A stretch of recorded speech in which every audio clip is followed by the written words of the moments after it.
Welcome everyone. I've been asked to do this talk about monitoring sexual orientations in UK universities, and this came from a study that I did for another reason actually, and came from a different question, which is where Maple comes in, which you might not have heard of, but I will make you aware of it later. So that was the working title that we advertised, but I kind of changed it slightly and called it Open University, because wouldn't it be nice if we could all be able to express our identities openly at university. So a bit facetious using someone else's branded name for a university, but perhaps we can use that idea as a goal for what we want to achieve. So the reason why I was asked to do this talk was for the Ida Hobbit Day, International Day Against Homophobia, Biphobia and Transphobia, and other phobias too. And again, we'll come on to that in a moment. So we'll do a brief overview. I should warn you now, there are 34 slides on this, but most of them are very quick, and you can keep an eye on the number in the corner. See, I like doing this because when I'm watching a presentation, I like to know how close I am to the end. But hopefully you will be sitting there enjoying it and hoping that those numbers creep up very slowly. In any case, what we're talking about today is equal opportunity monitoring. And that's quite often the first point when a potential employee at a university discloses their sexual orientation, among other things. So why do we do it? And what's wrong with it? There might not be anything wrong with it, but we'll have a discussion about that. We'll have a look at the current situation. We'll look at what we can learn, and we'll reflect on those things. So it focuses around, as I said, this study that I did in June and July last year. So the first question, we're all given a form when we work at most universities and asked to fill it in. It's all anonymous, supposedly, and we tick boxes telling our prospective employers quite a lot of potentially quite personal things about ourselves. So why do it? And if you search on the internet for an answer to that question, it's actually really difficult to find. A lot of institutions, whether they're universities or not, public or private, they're all quite keen to say that we do equal opportunities monitoring to examine who it is that's working for their workforce and ensuring that there's a good mix of people to represent the people that they serve, and to look to identify where things have gone wrong, perhaps in the recruitment process, or if people are leaving from a certain group of people. But these are intentions, and there's very little evidence out there that suggests that institutions do actually do this. And a lot of institutions post figures for the groups of people that work for them, but so what? So, looking back at the 2011 census, there wasn't a question about sexual orientation, or gender identity for that matter. I'm going to talk mostly about sexual orientation today, but gender identity is linked in terms of expressing one's identity. The Office for National Statistics, the ONS, expressed concerns about asking the question. And there were three main problems with asking that question. There's the question of what are we trying to measure? Is it people's identity? Is it people's behaviours? Is it people's attitudes, beliefs and desires? So if you ask a question, what is your sexual orientation? You might be asking the question with the intent of measuring someone's identity, but you might get people saying something that's slightly different about themselves. So interpreting that data can be quite tricky. Will respondents understand the options? It happens that they've done telephone interviews as part of their integrated household survey. That's the ONS do this. And they ask the participants to choose from a list of options regarding their sexual orientation. Some of them get confused, and some of them say express confusion given those options. So you might not get an accurate response. And are the categories appropriate? And this is a big thing that we're going to be talking about today. So I'll leave that there for now and plant that seed in your mind that it might be the case that the categories that you're given might not necessarily represent you. So I'll give you an example. This is just plucked out of my head. This isn't any particular institution. So you examine staff data from an institution and you find 98% of the staff members identify as heterosexual. What does this tell you about the institution and what would you do? So I'm going to throw that out there if anyone would like to respond to that. Do we know how big the institution is? Shall we say a large institution? So more than 100 or... Yeah, so let's say that there are 5,000. Yes, it's not, that can't really accurately represent lived reality, Okay, I don't think. okay. Any other thoughts? Probably yes, but you don't want to express them, that's fine. But I'm going to show you some graphs now. So I'm going to explain this. Sorry if it's a little small.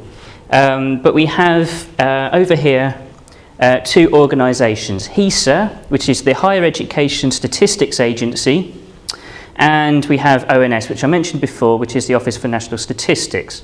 So these are two surveys of similar sample size, and they asked, well, in the ONS case, members of the public what their sexual orientation is. For HESA, these are staff members at UK universities. And they were given these options. So heterosexual / straight. So the ONS survey is the public, anyone. The top one is staff members. So we have here about, actually 98% say that they're heterosexual or straight. In higher education, it's probably closer to 95% identifying as heterosexual and about 5% declaring themselves as other. So what does that make you feel seeing that? Well, there's two things. Either people who don't identify as heterosexual actually move into higher education because it's seen as a more liberal, safer environment, or people in higher education feel more able to identify on what is seen as a very kind of like formal form, to be honest. We have to identify, all the various bits. It goes into HR. So that's what it tells me. One of those two things might be going on. Yeah. So from this, it looks as though higher education is perhaps more welcoming and people can feel more open in that environment about their sexual identity. Okay, so I've actually been a little bit misleading with this graph, I'm afraid. So I'm going to show you the next slide. So now this purple bar here, don't know or refused. So these are people that have indicated in the questionnaire that they either don't know what their sexual identity is or they refuse to answer that question. Similarly, we have about 5% in ONS and about 30% in higher education that have refused to answer that question. Okay, so in light of the previous slide, how does that make you feel now? I suppose you could look at it positively and negatively. Maybe people in HE feel empowered to say no, get stuff, I'm not doing this. Could be positive, but there could be negative implications too. People not wanting to disclose for fear or whatever reason. Yeah, so we can look at it positively and negatively. But again, I have to inform you that I have been slightly misleading with this slide. You'll have to. So the grey bars on this one, you can't really see it, but it's quite big. Unknown or no response. So 2/3 of staff in higher education have not given a response to the HR monitoring form or application form, whereas for the ONS household survey, it's less than 1% have skipped the question. So that's slightly challenging for us. If we were to go back to the previous couple of slides back, that gives a good impression of people feeling open and able to express themselves. But actually, when we look at this slide, we don't know whether we can trust that, because 2/3 of the people working in higher education have not given a response. And we have to wonder why. Is this because they simply don't have enough time to answer that question, which is one thing, but for 2/3 of people to be in that position. But it might be that these people feel that they can't express their sexual identity, and therefore we don't know what's going on. And this creates a... Oh, sorry. Sorry, to be fair, you'd have to look at which other questions they also didn't respond to. Yes. Because if they haven't responded to all of the questions they're allowed to not respond to, that doesn't say anything about this particular aspect. It says that they weren't willing to answer any, the religion question and everything. Yeah, that is true. Look at that as well. Yeah. So I was slightly misleading with this slide as well. But there's no more graphs. There's no more graphs, I promise. I think. No, I don't think there's any more graphs. But we do have a problem with people filling out these monitoring forms. And if they don't fill it out to the extent that 2/3 aren't, then we can't trust the figures that we do have. So that's a point that I'm making. We really want to be encouraging people to fill out these forms so that we know, who's working for us and who we're representing. So there are quite big problems with underreporting. So I didn't mention regarding the census that the ONS were concerned about asking that question because they didn't want to get the wrong figures. And this indicates one of the big problems with reporting the wrong figures for sexual orientation. So Ursula Barry was quoted in the ONS. They released a publication saying why they didn't include a sexual orientation questionnaire in the 2011 census. She said, in the likely circumstance in which a significant or majority proportion of the lesbian and gay community were not in a position to disclose their sexual orientation, such inaccurate quantitative data could then be used to reduce the level of recognition, funding of, or service provision to that community.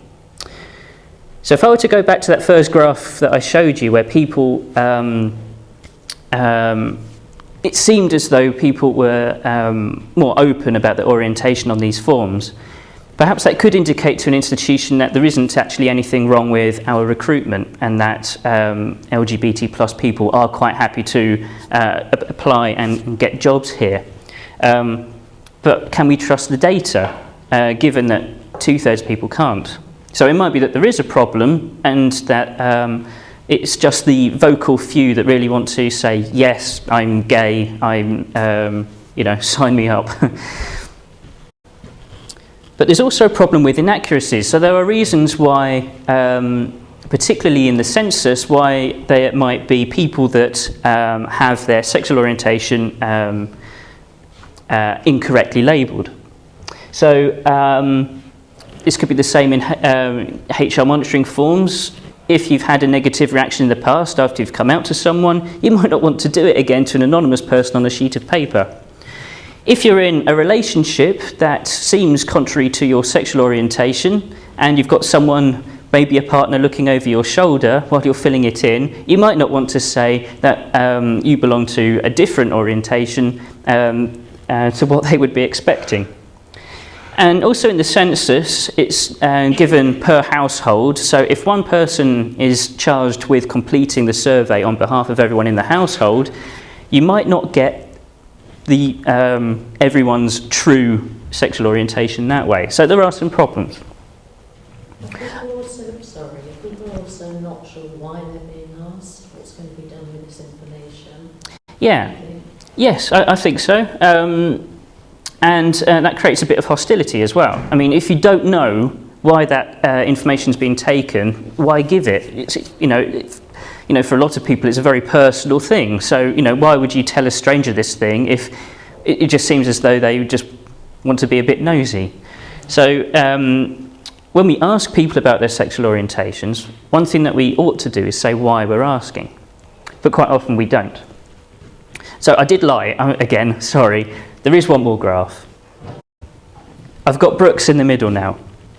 So this is the Brooks data for staff in higher education, and this is compared to HESA. This is the sector as a whole, and the ONS. So it looks as though Brooks is actually in a better position than quite a lot of other institutions, but there's still some way to go. There's still over 10% of people that haven't responded, and still quite a lot of people that have refused, as is their right, but perhaps there is a way that we can improve the question and the responses so that people feel more able to disclose their orientation. So I've included this quote in a few places when I've talked about this study. This is from Stonewall. So one of their guides, they say, at Stonewall we know that when lesbian, gay and bisexual employees, this was published before they added transgender people to their remit, they're better able to be themselves at work, their performance improves. They enjoy going to work, more loyal, more creative, make greater contributions to the organisation. Which is great.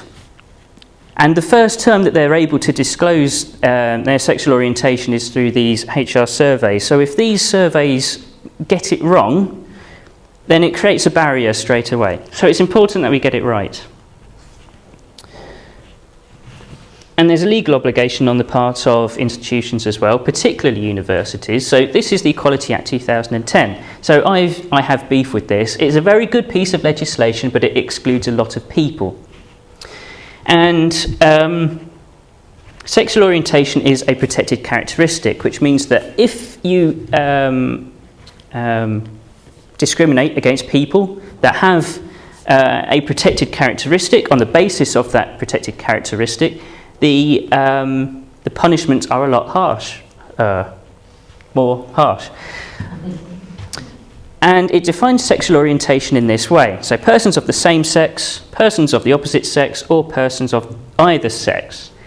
That excludes a lot of people.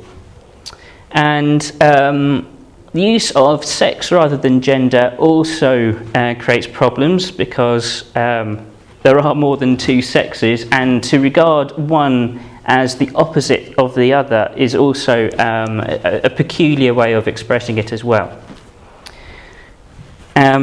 One of the groups that isn't represented in that are asexuals. So this is where I come in, so to speak. So Bogart in 2004 released a study following Alfred Kinsey's studies much earlier. So these are both researchers that were interested in sexual identities, and Kinsey found that there were a group of people that he labelled as Group X. These were people that had no inclination towards a particular gender, and thus were kind of a bit of an anomaly in his study, so he called them X. Bogart in 2004 did a study to explore this group of people in more detail, and he found in the UK about 1% of the population are asexual. But we don't really know. Can we trust the ONS figures that, well, it was about 98% of people are heterosexual? So do we know that there's 1%? And the answer is we don't know, because it's quite difficult to ask people whether they lack something, and a lot of people don't really understand or know about asexuality enough to express an opinion. So this is why a few of us have formed this organisation called MAPLE. So this is my free advertising now. So I help run this organisation. It's the Movement for Asexuality Awareness, Protection, Learning and Equality. There are a number of ways to get in touch with us. We've actually been in the news recently, which is great. So because of my vested interest in finding out about asexuality monitoring in UK universities, I asked 3 questions. This is the first question with some sub-questions. How do you ask new staff members about their sexuality or sexual orientation? If this is asked through Equal Opportunities Monitoring, what is the question and what options can individuals select? So I sent this question to a lot of different people, 126 different universities in fact. So when I did the first run of this slide, feeling slightly embittered, I highlighted the 5 universities that failed to reply to the Freedom of Information request, which is ever so slightly illegal. But I'm not going to sink to their level and highlight them today. But anyway, so they were excluded from the study, so we're left with 121. 10 further universities do not monitor sexual orientation, so they were excluded too. So we're down to 111, so that's our sample size. The question that was presented to staff members in terms of their sexual orientation varied slightly, but they weren't actually that interesting. So on quite a lot of online forms, it just says sexual orientation and then a drop-down box, and then you choose one, which is fine, but it doesn't really provide a context, and is possibly the reason why a lot of people skip the question, because as he said, if we don't give a reason why we're collecting it, why on earth would you give that information? Others were a bit more verbose, so they asked, I would describe my sexual orientation as an attraction towards, and a list of options. So these are the most popular raw responses. So some of them you can't see, they're tiny because not many people said them, and a lot of them are so small I didn't even put them on the slide. So the font size is the number of responses that were given for these, but I'll break it down. So let's start alphabetically. So bisexuality. So 111 universities, at all of them you could say you're bisexual in some way. And curiously we have bisexual, you have one with a dash in, you have one which gives an explanation of what bisexuality is, and other ways of describing it as well. So, the vast majority of universities stick to the tried and tested bisexual, and other institutions mix it up a bit.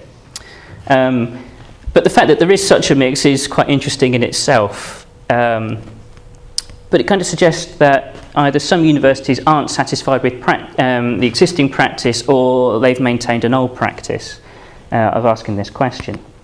Okay, so that's bisexuality. Heterosexuality. So we've got heterosexual, but now we've got heterosexual/straight. So a bit more deviation from the kind of the bog standard old term. So some have added straight. So, one university has just straight, so they don't use the term heterosexual. And we have, a few other ways of describing it. Okay.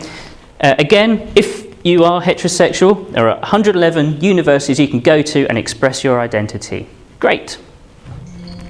Things start to get a bit more complicated now.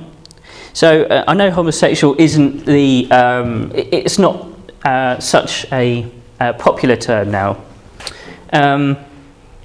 but I guess I've used it to as a blanket term for all these things. So you have a lot more different options. Now, this category is very interesting because, as you can see, quite a lot of these are separated by gender. There are some reasons for that. Stonewall do it, and Stonewall have been involved in advising many universities on the phrasing of this question and the responses. And they recognise that lesbian employees have, different needs, concerns, and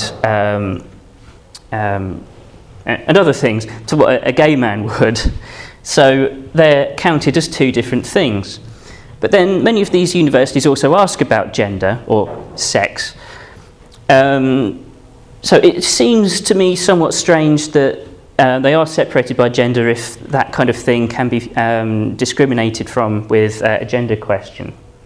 So a few universities still use homosexual on its own, which actually works as a good catch-all term for people that identify as, say, non-binary, that are attracted to other people that are non-binary, whereas gay and lesbian perhaps wouldn't really apply to them. So they would be forced to choose another option. These aren't the only options. There's more. So we've got kind of variations of a theme. We've got lesbian or gay or lesbian. They are different. And then you've got gay/lesbian woman as opposed to gay woman/lesbian. And we've still got some more as well, and that's it. So again, we've got use of the word sex rather than gender, which solves some problems in terms of categorization, but creates problems in terms of people identifying with those options. Nonetheless, unless you are non-binary, some of these options won't apply to you, but if you identify as gay or lesbian, then there is an option for you at every one of these universities. Now the best slide, asexual. One university in the country, can you tick a box that says asexual? And I would like to publicly thank that university. I don't think that their question and responses are the best, but having that option is great. But I can't name them out of fairness because some universities have slapped a copyright notice on their freedom of information response. But nonetheless, if you are asexual, there are other options for you. So 89 universities out of the 111, there would be an option appropriate for me. But at 22 universities, there is no option that I can tick that describes what I am. Even if I can describe myself as other, which isn't particularly nice, but at least it's there, I can tick that box. But 22 universities, I can't do that. I have to either lie or miss the question. So only 4 universities can I actually tell them that I am asexual. So we've got specify and state, and we've got asexual from the previous page. I can say that I'm asexual. None of the other universities in the country can I tell the university through this way that I am asexual.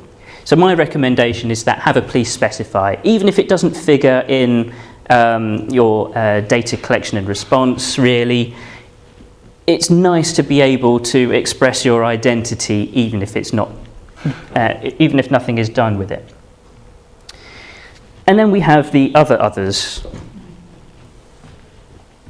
Now, this one upset me, and I'm sure it upsets people in this room as well, and people that watch this later on.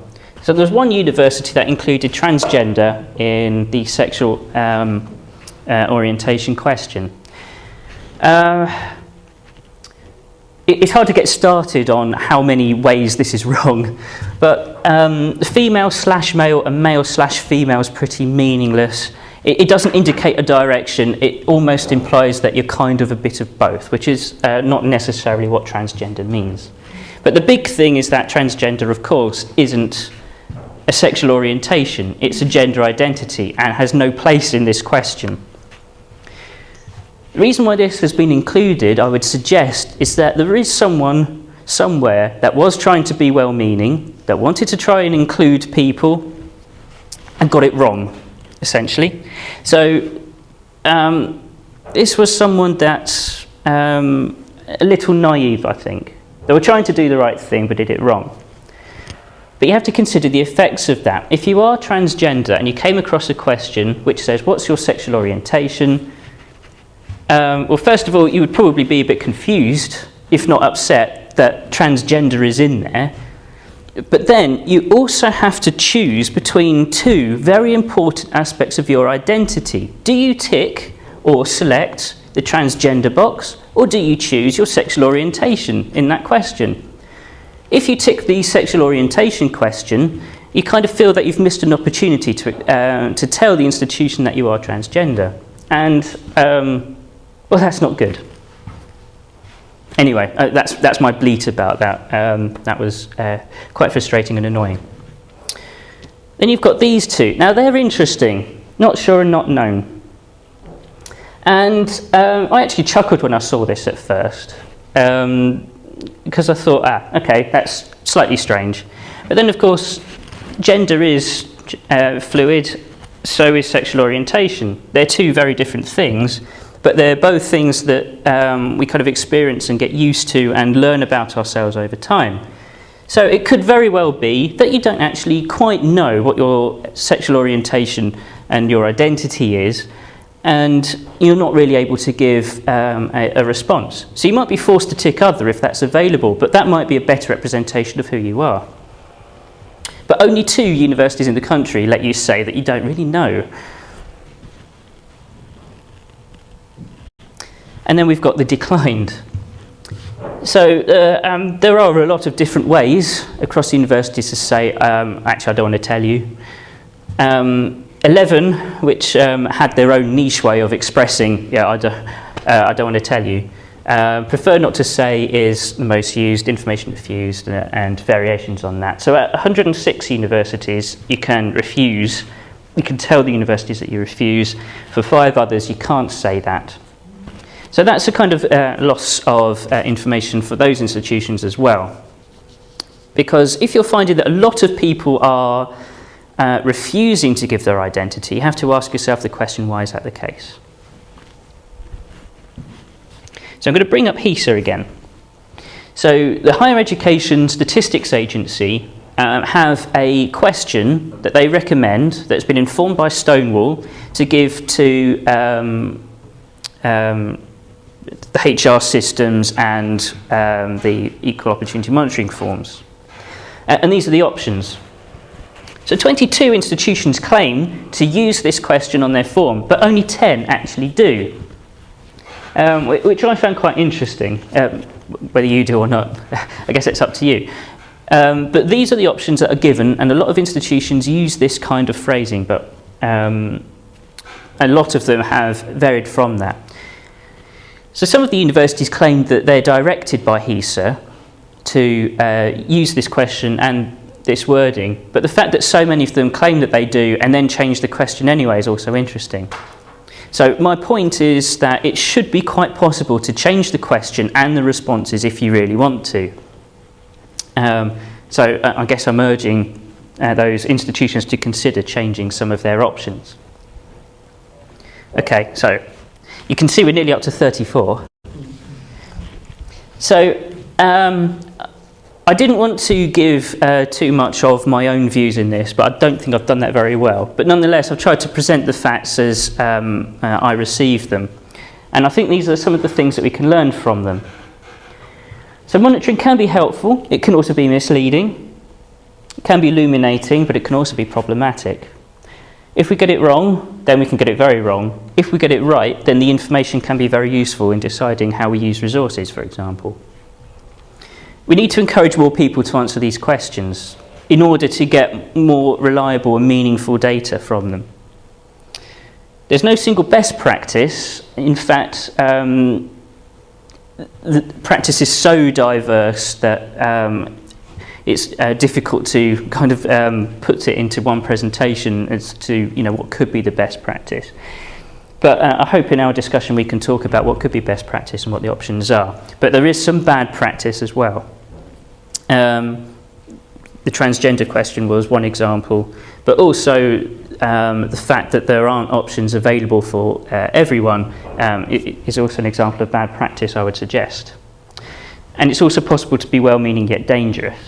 And I do mean dangerous, because that transgender was particularly upsetting to me, but there were other examples that I could have shown that you can upset people by doing this. So you really have to think hard about this question and the effects that it will have on people.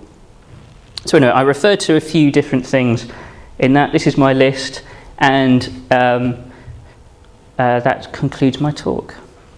So thank you very much for listening, and I hope you found it useful. Thank you.